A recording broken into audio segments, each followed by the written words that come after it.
Assalamualaikum warahmatullahi wabarakatuh. Bagaimana kabarnya hari ini anak-anak? Semoga semuanya dalam keadaan sehat ya.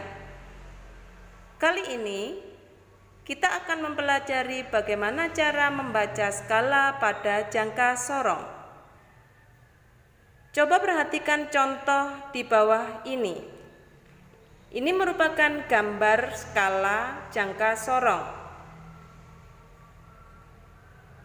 Yang pertama kita lakukan saat membaca skala pada jangka sorong adalah menentukan yang manakah skala utama dan yang manakah skala nonius. Adakah dari kalian yang tahu manakah skala utama? Ya, kamu benar. Skala utama adalah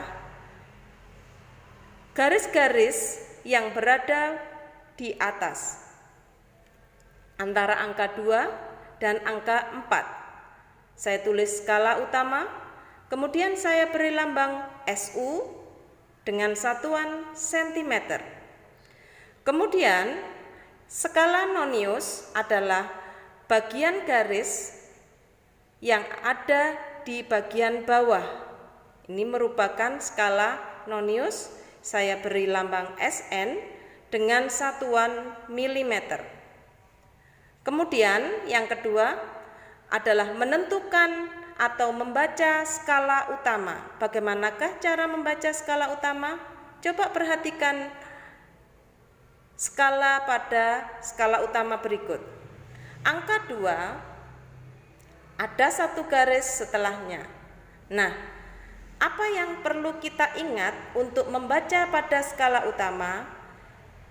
Yang menjadi patokan untuk membaca skala utama adalah angka 0 pada skala nonius. Kenapa angka 0? Karena kalian harus berhenti pada saat sebelum angka 0 pada skala nonius. Coba perhatikan di angka 2, setelahnya ada satu garis setelah angka 0 pada skala nonius. Sehingga saya tulis skala utama sama dengan 2,1. Kenapa 1? Karena ada satu garis sebelum angka 0 dengan satuan cm. Kemudian, bagaimana cara kalian menentukan atau membaca skala nonius? Coba perhatikan, di sini ada angka 0 pada skala nonius. Yang perlu kalian tekankan atau kalian tahu adalah tentukan adalah yang manakah garis pada skala nonius yang berhimpit dengan skala utama. Ya, disinilah yang berhimpit. Sudah saya beri tanda dengan lingkaran merah ini. Coba kita hitung setelah angka 0, 1, 2, 3. Nah, ada 3 garis di sini, kemudian kita kalikan 0,1 mm, sehingga saya tulis di sini satuan nonius, skala nonius sama dengan 0,3 mm. Nah, kalau sudah ditentukan itu, apakah kita bisa menambahkannya? Tidak. Kenapa? Karena pada skala utama satuannya senti, pada skala nonius satuannya mili. Apa yang harus kita lakukan? Kita samakan dulu satuannya. Kalian boleh menentukan milimeter menjadi patokannya sehingga skala utama yang harus berganti menjadi milimeter, atau sentimeter yang menjadi patokannya, kemudian milimeter yang harus kalian rubah menjadi sentimeter. Pada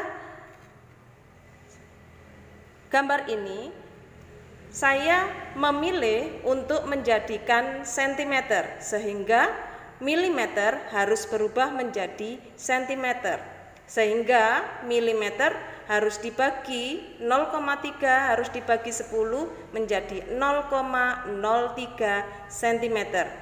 Nah, di sini baru bisa dibagi Perlu kalian ingat bahwa saat kalian menambahkan pada bilangan desimal seperti ini harus lurus. Coba perhatikan. Nah, seperti ini. 3 karena tidak ada lurusannya langsung lurus turun ke bawah.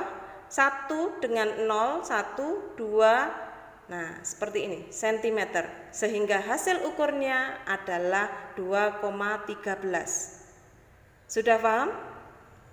Belum? Oke. Di sini ada satu contoh lagi. Nah, coba perhatikan di sini skala pada jangka sorong berikut ini. Apa yang perlu kita lakukan tadi? Nah, menentukan skala utamanya. Skala utamanya sudah saya tulis SU dengan lambang SU. Skala noniusnya saya beri lambang SN. Nah, apa yang kita tentukan lagi?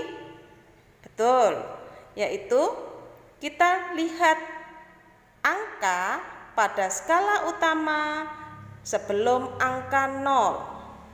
Coba perhatikan. Di sini ada angka 3, kemudian kita lihat angka 0. Sebelum angka 0 ada berapa garis di depannya? Nah, angka 3, 1, 2. Sehingga di sini saya tulis pada skala utama adalah 3,2 cm. Nah, kalau sudah ketemu skala utamanya, maka kita perlu menentukan skala noniusnya. Skala nonius yang perlu kita lihat atau menjadi patokannya adalah yang berhimpit dengan skala utama. Coba cari skala yang berhimpit, garis yang berhimpit. Nah, ini. Kemudian kita lihat, kita hitung dari angka 0. 1, 2, 3, 4. Berhenti di sini. Sehingga saya tulis 0,4. Kenapa 0,4? Karena dikalikan dengan 0,1 mm. Nah, karena satuannya tidak sama, sehingga harus saya samakan agar bisa ditambahkan. Sehingga saya rubah menjadi sama-sama sentimeter. Jadi 0,4 dibagi dengan 10 menjadi 0,04 cm. Sehingga hasil ukurnya adalah 3,24 cm. Bagaimana? Dengan dua contoh ini sudah paham kan anak-anak? Jika belum, kalian bisa praktekkan bagaimana cara membaca skala jangka sorong yang sudah kita bahas kali ini dengan mengerjakan tugas-tugas yang saya berikan.